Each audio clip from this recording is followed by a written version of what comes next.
Hello students, how are you? Welcome to Talent Classes. Today we are going to learn mathematics. Students, आज हम लोग का जो new chapter है school का स्ट्रेट लाइन। स्ट्रेट लाइन को हिंदी में कहते हैं स्ट्रेट, तो आप जानते हैं लोग कहते हैं स्ट्रेट खड़े होइए। स्ट्रेट का मतलब होता है सीधे खड़े होइए, जैसे मैं आपके सामने सीधा खड़ा हूँ।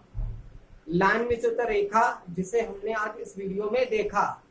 तो देखिए स्ट्रेट लाइन जो है इसे सरल रेखा कहते हैं और आज बहुत ही इंपॉर्टेंट चैप्टर है। ये आपको फर्स्ट ईयर लेवल में भी मिलेगा और आगे की क्लासों में भी मिलता है। लेकिन आज हम लोग स्ट्रेट लाइन को हाई स्कूल स्टैंडर्ड में बात करेंगे, इसलिए सबसे पहले हम लोग बात करते हैं वेरी शॉर्ट क्वेश्चनों की, क्योंकि मैं इस वीडियो को क्वेश्चन से स्टार्ट कर रहा हूँ। जहां जहां मुझे फार्मूले की जरूरत पड़ेगी मैं आपको वहां पर क्लियर करूंगा और एक क्वेश्चन में आपको कई क्वेश्चन मिलेंगे। ये टैलेंट क्लासेस की तरफ से आपको न्यू वीडियो दिया जा रहा है, इसलिए आप वीडियो को लास्ट तक बने रहें। आप हमारे चैनल में पहली बार है तो ज्यादा से ज्यादा लाइक कीजिए, सब्सक्राइब कीजिए। क्वेश्चन है find the equation of straight line, यानी आपसे कहा जाता है find the equation of straight line when x axis is parallel and pass through line point bracket में 2, -3। इसकी हिंदी ये है कि आप उस सरलरेखा का समीकरण ज्ञात करें, आप उस सरलरेखा का समीकरण ज्ञात करें जो एक्स अक्ष के समांतर और बिंदु 2, -3 से होकर गुजरती है या जाती है। तो इसे जब भी ऐसा क्वेश्चन अभी एक नंबर में क्वेश्चन श्योर आता है, या तो एमसीक्यू कभी बन जाता है, कभी वेरी शॉर्ट में बन जाता है। जब आपसे एक्स एक्सिस कहा जाए, जब आपसे एक्स एक्सिस को कहा जाए तो आपको सिर्फ ये देखिए आपका ये एक्स एक्सिस है, ये आपका क्या वाई एक्सिस है। जब आपसे एक्स एक्सिस कहा जाएगा तब आपको निकालना क्या है, जब आपसे एक्स एक्सिस कहा जाएगा तो आपको वाई की वैल्यू लेनी है। किसकी वैल्यू लेनी है इस टाइम? वाई की वैल्यू लेनी है। तो जब एक्स एक्सिस कहा जाएगा तो एक्स एक्सिस इज पैरेलल कहा जाएगा तो आपको लेना वाई की वैल्यू। क्या लेना है? वाई की वैल्यू। तो आपका आ जाएगा वाई इक्वल -3, ये -3 इस साइड आ जाएगा लेफ्ट हैंड साइड, तो वाई प्लस 3 इक्वल क्या आ गया? 0। और ये सरलरेखा का समीकरण बन गया। अब यहीं पर ये कर दिया जाए, यहाँ पर वाई एक्सिस कर दिया जाए। क्या कह दिया जाए? Y axis. तो आप लिखेंगे वाई एक्सिस इज पैरेलल, तो आपको एक्स की वैल्यू लेनी है। क्या वैल्यू लेनी है? एक्स की वैल्यू लेनी है। तो आपका एक्स इक्वल क्या आ जाएगा? 2 आ जाएगा और यही आपका आंसर हो गया। मतलब एक क्वेश्चन में दो क्वेश्चन बन गए। जब आपसे वाई एक्सिस कहेगा तो आपको एक्स की वैल्यू लेनी है, जब आपसे एक्स एक्सिस कहेगा तो आपको वाई की वैल्यू लेनी है। जो साइन होगा वही साइन लेना है। यहाँ पर प्लस साइन है इसलिए प्लस बना है।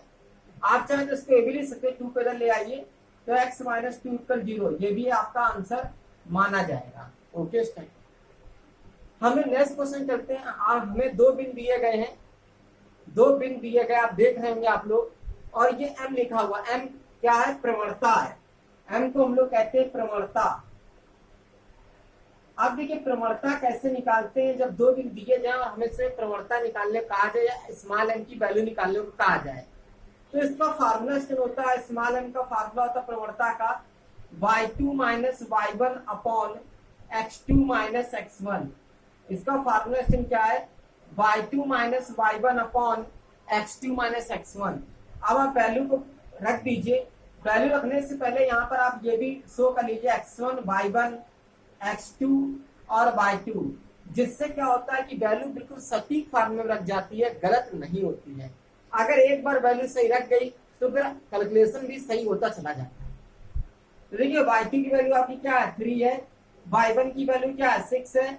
x2 की वैल्यू आपकी क्या है? -2 है। और x1 की वैल्यू क्या आपकी 4 है। आप 6 में -3 सब पे करेंगे तो -3 आया अपॉन -4 -2 ऐड कीजिए तो -6 हुआ। माइनस से माइनस कैंसिल है, तुम लोग के वैल्यू में क्या है? कैंसिल। अब 3 से डिवाइड कर दिए, 3 1 जा 3, 3 2 जा 6, तो आपकी m की वैल्यू क्या आ गई? 1/2 आ गई। आपका क्या हो गया? आंसर हो गया। नेक्स्ट क्वेश्चन में चलते हैं। हमें क्या दिया? एक क्वेश्चन दी हुई है और हमसे कहा जा रहा है कि एक्स एक्सिस ऑफ एंगल बता दीजिए, एक्स अक्ष का कोण बताइए और कांस्टेंट वैल्यू सी की वैल्यू निकाल दीजिए। हम यहाँ पर 10 फिर m की वैल्यू भी निकालेंगे। वे कैसे? सबसे पहले हम लोग क्या करते हैं, इस इक्वेशन को हम लोग क्या करते हैं, इसको हम लोग y इक्वल mx प्लस सी बनाते हैं। क्या बनाएंगे? y प्लस mx प्लस सी बनाएंगे। तो हमारा आ जाएगा y इक्वल 3/√3 x प्लस 7/√3। अब इससे हम लोग करें क्या? इस √3 का ऊपर नीचे मल्टीप्लाई कर दीजिए। कर पहले क्या था, क्लास 9 में कर था जब मैं क्लास 9 में था। अब ये कर चैप्टर ही हटा दिया गया, पता नहीं कहाँ चला गया। आगे पीछे कर का यूज होता, पहले करनी का एक चैप्टर हुआ करता था क्लास 9 से, तो हाई स्कूल लेवल में बच्चों को अच्छे से क्लियर होता था। अब नहीं है, तो हम लोग आपको बताते हैं कि अगर डिनोमिनेटर में कोई भी वैल्यू रूट में आ जाए तो आपको कुछ नहीं करना, उसको ऊपर नीचे वही मल्टीप्लाई कर देना। देख क्या 3/√3, तो आप क्या कीजिए √3/√3। आप देखिए ये तो आपका 3√3 बन गया, और √3 का मल्टीप्लाई करेंगे आपका 3 आ जाएगा, 3 से 3 कैंसिल हो जाएगा, तो आपको क्या मिलेगा √3। यानी आपका आ गया y इक्वल √3x + 7/√3। आप देखिए जो y इक्वल mx + c से आप तुलना करें तो आपकी m की वैल्यू क्या आ गई, √3 आ गई। एक तो आपका आंसर ये आ गया। जब आपसे कभी प्रवणता पूछे, m पूछे, तो इस प्रकार भी आप निकाल सकते हैं। और c की वैल्यूएशन आपकी क्या आ गई, 7/√3 आ गई। लेकिन हमें कोण भी निकालना है, तो m इक्वल क्या होता है, tan थीटा। m इक्वल क्या होता है, tan थीटा होता है। थीटा ये क्या होता है, ये कोण होता है, ढाल होता है, ढलाव होता है। स्ट्रेट लाइन में ऐसे बात की जा सकती है। अब देखिए इस समय कोण निकाले ना, तो ये √3 tan में किसका फार्मूला, किसका मान होता है, ये होता है आपका, किसका मान होता है भाई, ये 60 डिग्री का मान होता है। तो आपका tan आपका आ जाएगा tan theta equal tan 60 degree. तो tan हट जाएगा, थीटा इक्वल क्या आ गया आपका 60 डिग्री। ये आपका क्या आ गया, इस टाइम आंसर आ गया। ये आपका क्या आ गया, आंसर आ गया। अब नेक्स्ट क्वेश्चन में चलते हैं। वीडियो में आप लास्ट तक बने रहे, तभी कोई चीज आपको क्लियर होगी।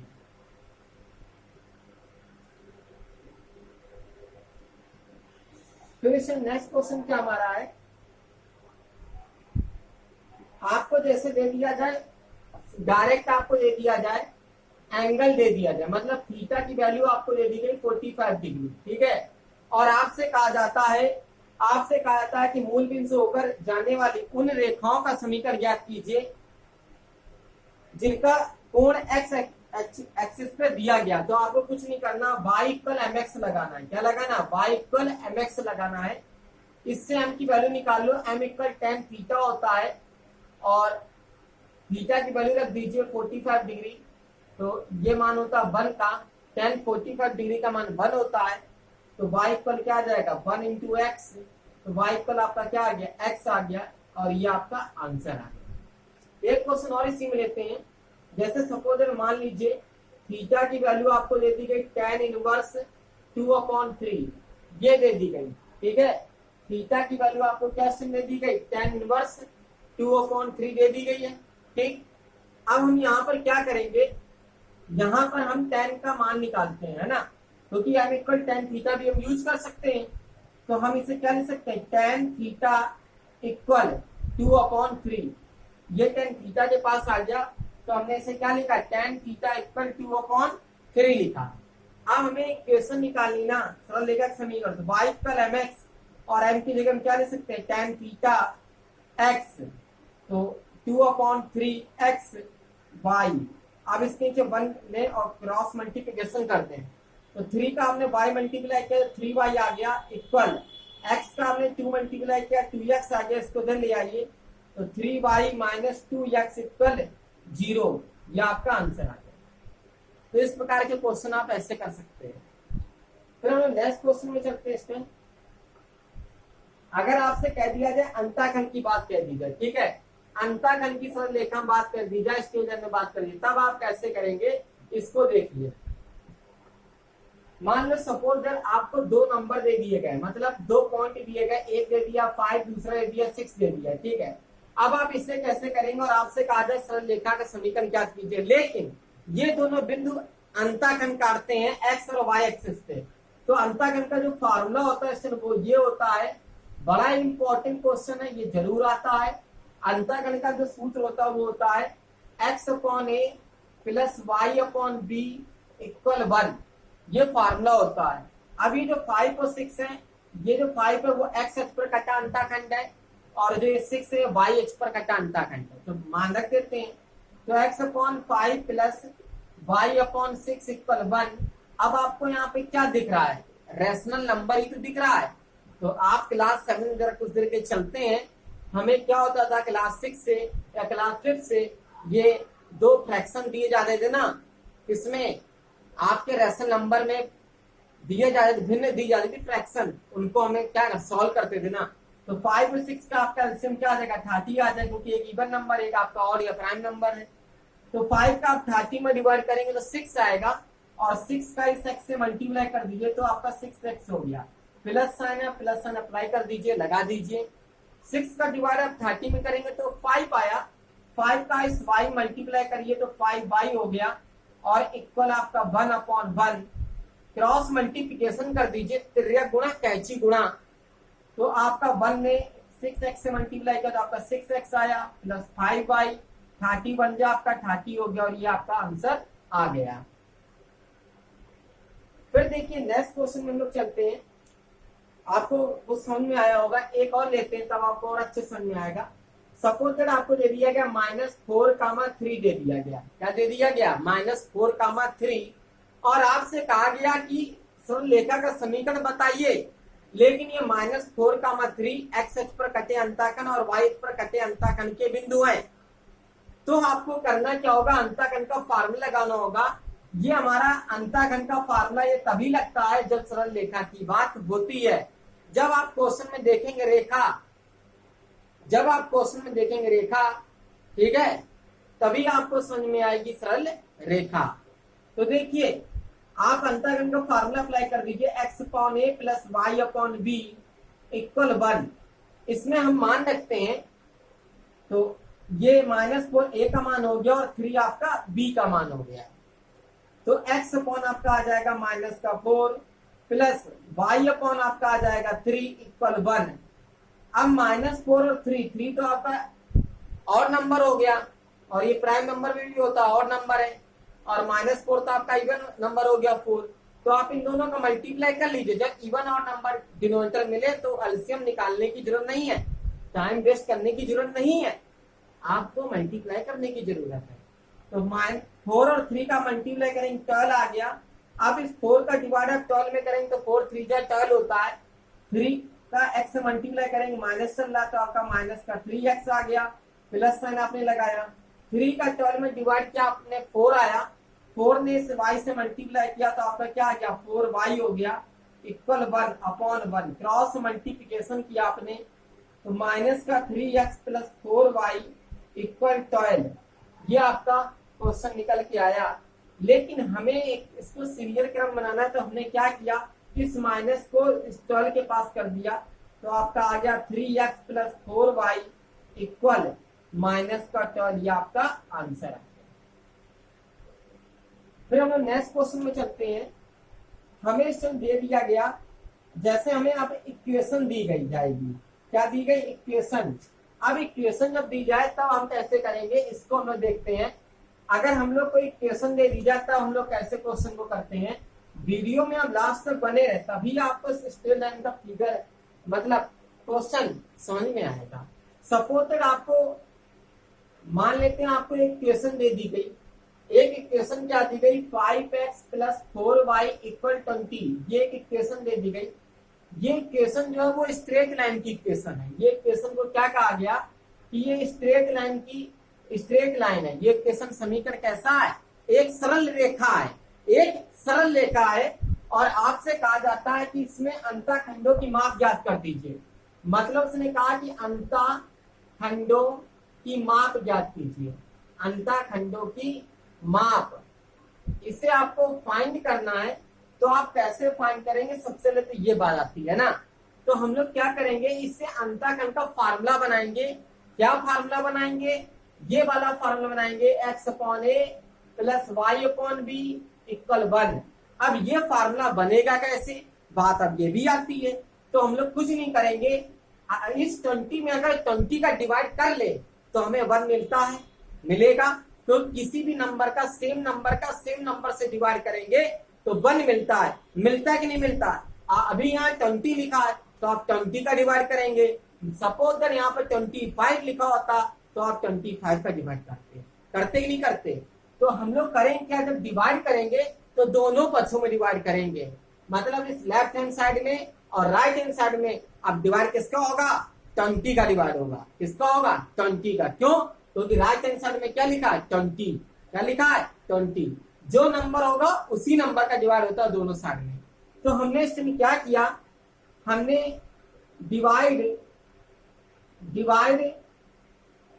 20 ऑन बोथ साइड्स, यानी 20 का दोनों पक्षों में भाग करने पे, तो 5x upon 20 plus 4y upon 20 और इक्वल 20 अपॉन 20।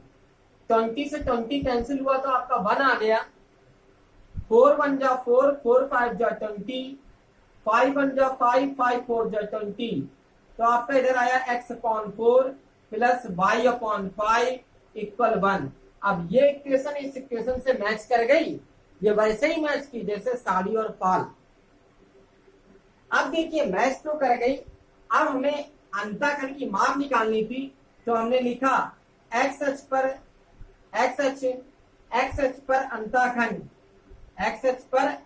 अंताखंड a इक्वल 4 और y अक्ष पर अंताखंड b इक्वल 5। ये आपका क्या आ गया, आंसर आ गया। आपको क्लियर हुआ होगा।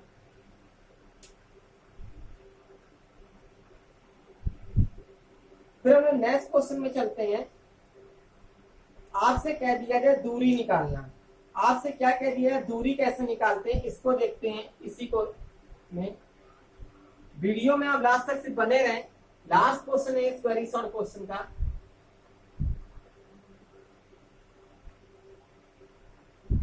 आपको दिया गया जैसे इक्वेशन दे दी गई, सपोज दैट आपको एक इक्वेशन दे दी गई है 6x minus 8y plus 25 equal 0। ये इक्वेशन आपको दी गई और आपसे कहा जाता है कि मूल बिंदु पर यानी ओरिजिन ऑन आपको लंबाई निकालनी है, यानी लेंथ डिस्टेंस निकालनी है। क्या निकालनी है, डिस्टेंस। अब आपकी डिस्टेंस कैसे निकलेगी, इसके क्वेश्चन कैसे होते हैं। आपको स्ट्रेट लाइन की इक्वेशन से पहले तो इसमें क्या करना होगा, कंपेयरिंग करनी होगी। आपने क्वाड्रेटिक इक्वेशन की इक्वेशन जानी ना, ax square plus bx plus c होता है। यहाँ पर क्या है, स्ट्रेट लाइन की जो इक्वेशन है वो ये आपकी ax plus by plus c equal 0। इससे आप कंपेयर करेंगे, क्या करेंगे, कंपेयर करेंगे। तो आपकी a का मान क्या आ गया 6, b का मान क्या आ गया -8 और c का मान क्या आ गया 25 आ गया। मैं आपको बता दूं ओरिजिन का जो मान होता है वो 0 होता है। जब ओरिजिन कह दिया जाए तब आपकी डिस्टेंस का d का फार्मूला होता है c अपॉन रूट में a square plus b square. तो c की वैल्यू क्या है 25 और a की वैल्यू आपकी क्या है 6 का स्क्वायर, b की वैल्यू क्या -8 का स्क्वायर। अब देखिए 25 अपॉन 6 का स्क्वायर आपका क्या हो जाएगा 36, -8 का स्क्वायर क्या हो जाएगा 64। अब 4 और 36 में 4 ऐड करेंगे 40 में 60 ऐड करेंगे तो आपका 100 आ जाएगा। आ जाएगा कि नहीं आ जाएगा। तो 25 अपॉन रूट में 100 तो आपका आ जाएगा 25 अपॉन 10। 5 5 जा 25, 5 2 जा 10। तो 5 और 2 5.2 यानी आप इसका डिवाइड कर देंगे 2.5 यूनिट। ये आपका क्या आ गया, आंसर आ गया। तो इस प्रकार जो भी क्वेश्चन आपको मिले आप उन्हें कंप्लीट करें। आपको कोई प्रॉब्लम है तो कमेंट जरूर करें। तब तक के लिए जय हिंद, जय भारत।